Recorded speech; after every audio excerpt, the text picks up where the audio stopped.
said something about DEI, unqualified black pilots. You see a pilot on a black pilot. Don't you think it was an irresponsible statement suggesting that maybe these pilots aren't qualified or unqualified? No.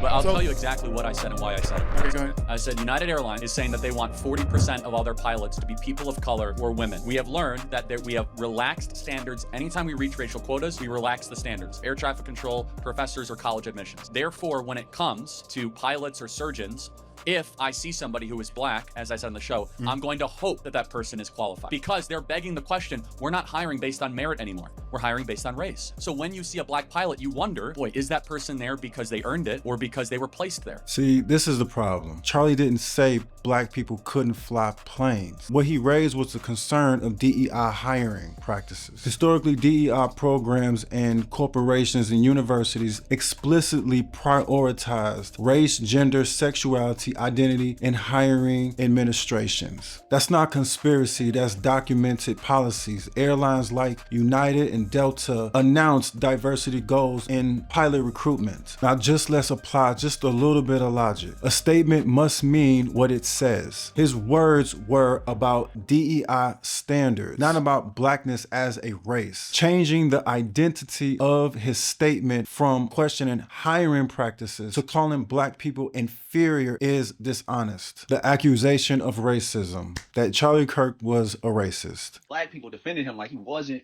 a racist. Y'all really think racism is just saying the N-word? Oh my goodness, being black and dying on this. Like, this is absolutely insane to pretend as if this man wasn't a fascist white supremacist. You're mourning him. He was a grifter. He knew what the people wanted to hear. He was a racist. He was a hateful person. And he used that to benefit himself. This man sowed division. This man sowed hatred. This man was a race baiter. This man was a racist. He was a bigot. The list goes on. Why don't you believe that white privilege exists? I just want to get your understanding first, and then we could go from there. Well, let's just, is there anything that you can't do that I can do? No, we could do the same things if we put our minds to it. Good. Then there's no white privilege. How are you? What a beautiful kid that is. You. What a gift from God. Yeah. She truly is just seeing how that somebody like me did it though. I mean, wait, I'm black. I'm coming up in a oppressed era. So can you tell me how I was able to achieve that? You tell me. Well, from what I'm being told, it's because I was lucky. It was probably hard work, good decisions, maybe a pastor or a mentor that, gave you good guidance. So then why is it so hard for everybody else to look like me to understand that? You ask them. You're white, you're privileged, you're Christian. How can you argue these things when you don't understand what an oppressed individual is going through? White privilege is a myth and a lie. It is a racist idea. Why don't they ever talk about Asian American privilege? Asian Americans were widely discriminated against in the 1940s and 50s. We treated them horribly and put them in internment camps. Then through a series of decades of making good choices, they've now become the richest per capita subracial group in America. I never hear about Asian American privilege. Never hear about people getting so upset that all the Asian Americans are getting the PhDs or the degrees or all the good jobs in California, yet they're trying to target white people. Here comes the basis of it. If they're trying to balkanize this country and break us into different subracial groups, that is the definition of racism. They say, oh, you don't understand me because you're a white, privileged Christian. Well, isn't that exactly what the definition of racism is? You are a white man. How do you know? What evidence do you have that I'm a racist? I was just literally watching a video of you, and you were trying to explain how white privilege doesn't exist. Correct, it doesn't. You are a white man. How do you know? Because I have eyes. Because you have eyes. So what can a black person do that I can't do in America? Or what can a black person? Black applicants to jobs are 50% less likely to get jobs with they have a black sounding name. That's not even close to being true. That's not even close to being true. It's the opposite. I'm not going to argue your experience. I'm not going to know. No. See, now you have to listen to him under your rules because a black person is going to say you're wrong. I am. He can't say I'm wrong. Come on up to the mic. I know. I have read your. My name's Keemon Dixon. I have a really black name. Please tell me how 50% of my internships have been denied when I've worked for Senator Mike Lee, Mayor Trent Sack, Speaker Mike Schultz. Hold on. I worked for a Congressman, Burgess Owens. I've actually worked on his campaign. I've worked on the campaigns of John Huntsman Jr. Please tell me how my black experience and my black man has not given me shit. Go ahead. Charlie Kirk is a racist. So we have to be told something that cannot be true and false in the same way at the same time. Charlie Kirk never said black people are inferior. Then it cannot simultaneously be true that he explicitly declared they're inferior. Critics may dislike the tone, but tone does not equate to racism. And there's been this thing circulating that Charlie Kirk was explicitly talking about black people before he died. The very way he died was lying about black people with his last breath. Like, do you guys know who this man was? This guy was a bigot and a fucking racist. About black people, and your actual final words were gang violence or gang on gang violence when speaking about black people, right? You know how many massacres there have been in America over the last 10 years? Counting or not counting gang violence? Great. Gang violence. Yeah. Read the transcript. That's not what happened. Even if it did, let's just say he was talking about gang violence. Then someone who might be racist might be jumping to conclusions and automatically assume that he was talking about black people. Kirk pointed out crime as a broad social problem. When he got the question, he was getting clarification. Are we talking about gang violence? And that's when, his life was tragically ended. But gang activity across racial lines, white, black, Hispanic, Asian, to insert race where it wasn't mentioned breaks logical consistency. That's projection, not interpretation. Now about the Civil Rights Act. If you had the opportunity, you would get rid of the Civil Rights Act? No, I think you should have a one-page bill that says that racial discrimination based on race is illegal and will not be tolerated in the United States of America. Most black Americans don't support is men and female sports. Would you agree? Oh, for sure, right?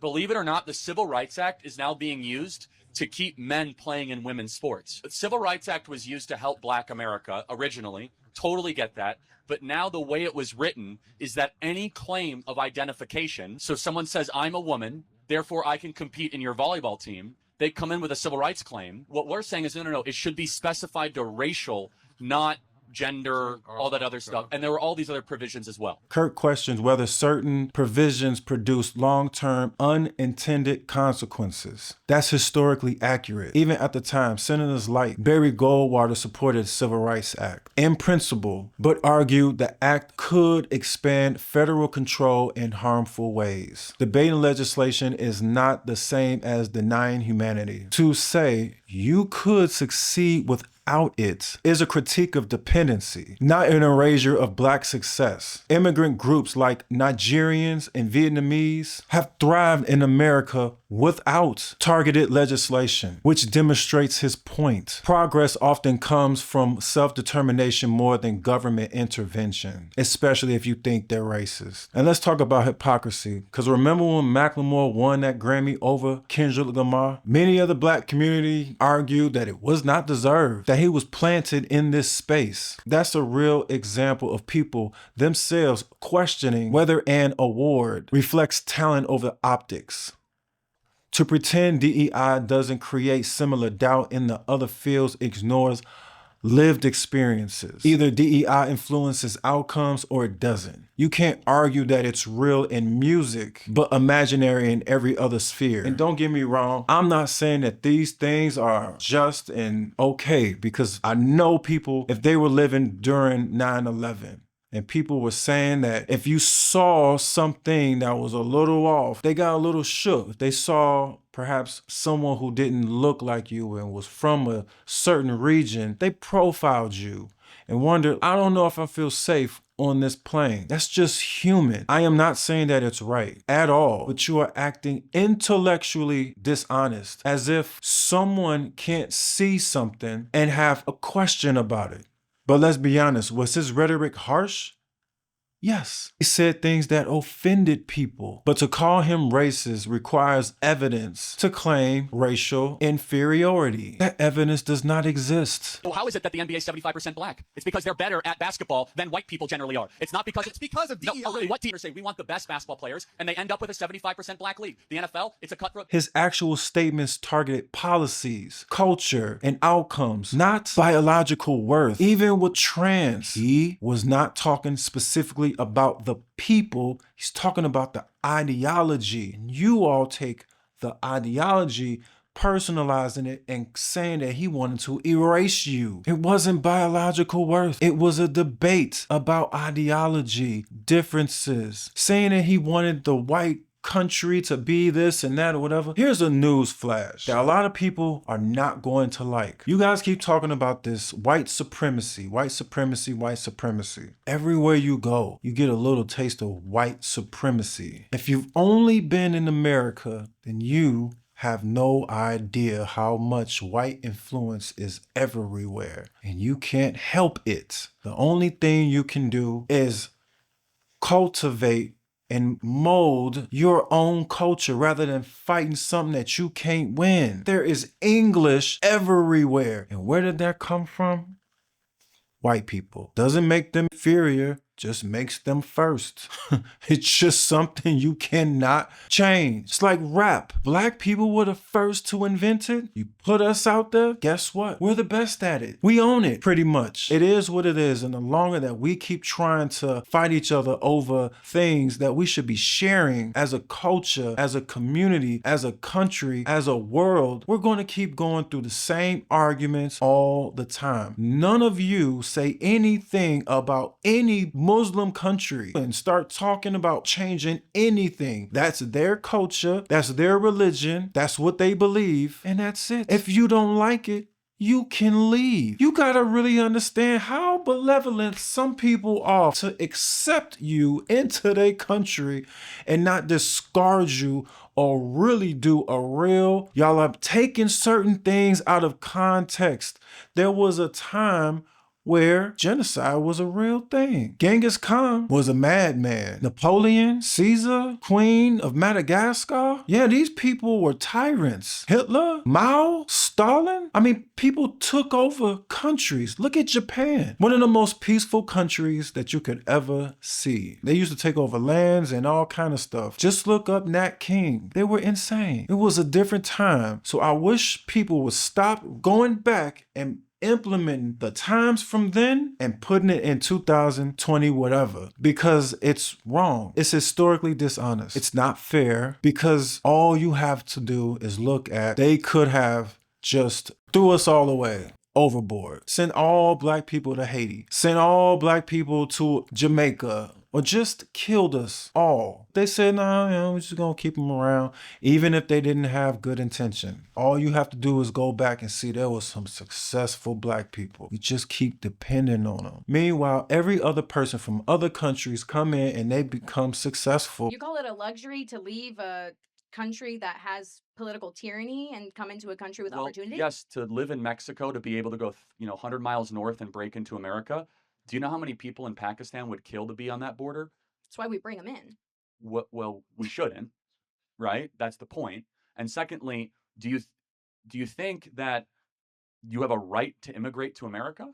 I think that I didn't have a choice. My grandparents made that decision Okay, for me. and I'm not trying to attack your grandparents, but no one has a right to go to anybody else's country. You are invited. It is a privilege, not a right, to come into America. So it's a privilege to live a life that requires you to have clean water, clean food, clean Yes, air. of course it is. And you have to fight for that? Yes, it is not. But we didn't? Hold on a sec. Well, Born here, hold we on a didn't second. fight for that? Well, my ancestors did fight for that, actually, and I'm a very thankful recipient of. Most of y'all probably have never left your country. I mean, I don't know what you all are thinking. If you come to a country you weren't supposed to be here, you probably should go back, because you know you weren't supposed to be here. I promise you. You probably never lived in another country and realized, you know what? You feel that you know you're not supposed to be here if your visa starts to run out. You know it. You don't not know it. So to get everything organized, to get things understood, I don't see anything wrong with that. I don't have to be white. I have my own culture, my own language, my own style. I'm not bucking for the white man. It doesn't define me. I think we better than that. I think we don't need anybody else to be successful. But if we are, we'll still be accepted. There's a lot of good people in America. Tons of them. And to keep calling them devils or this or that or whatever, all these horrible, horrible things, come on, man. All you're doing is just dividing. Let's just be 100% honest. And even if you despise his views, he had the same power as any other media personality did or does. Just like you can choose to Call Her Daddy, you could have chose not to watch him. Freedom of speech, It balances itself out in the marketplace of ideas. So if you don't like it, that's perfectly fine. It's not debatable. It's logical. It's logic, and it's backed by history. So you can feel however you want to feel, and you can stay on that soapbox, and you can stay on that hate train and continue to keep living how you live. But a lot of us gonna continue to tell the truth. You can either like it or not, but you might have to do a lot of more work because a lot of people are going to tell the truth even more now. Unfortunately for you. So good luck with that. God bless. I hope we can still all get along, but y'all got a lot of growing up to do. If someone doesn't specifically say it out of their mouth, stop it. Stop it. It's like what y'all do with Trump. Y'all say he feels like this and he feels like that, and he never ever said it. The same thing what some people did about Biden. He feels this way. He feels that way. Never said it. They do, we all do it with everybody. We need to stop it. If you don't specifically say it or even outwardly show it, y'all need to chill. Seriously. This hatred that we keep doing, it's just unnecessary. We acting like children. I surmise you said this, but you didn't say it the way I think that you should say it. So I prognosticate that you said what I think you said with no proof. You have no idea. You calling him a despicable human being when you know this part of him and you don't know anything about his personal life. I mean, I stopped doing that as a youth, watching basketball. Couldn't stand this player. I realized this player is just the player. And when he got traded, all that hatred went away. Made me realize, you know what? This person is this on TV, but in real life, I have no clue who he is. So maybe the representation of what we only know, yeah, I don't like. But the person, I have no idea. He might be a great person. I don't know. So his life has meaning. Maybe reality TV is just getting in y'all head and y'all think that just because you're on TV, that's real life. So you should just hate this person because this is who they are. And they say something inflammatory. So he must hate me and he must feel this way. He must feel that way. Like, come on, man, y'all are weird. Like, much respect, but we got to grow up. We got to get out of this mindset. But I don't know. Maybe y'all hate what I'm saying. Maybe y'all don't. Whatever. Just show me proof that Charlie Kirk was a racist. Maybe I'm wrong. Put it in the comment section. God bless. Peace.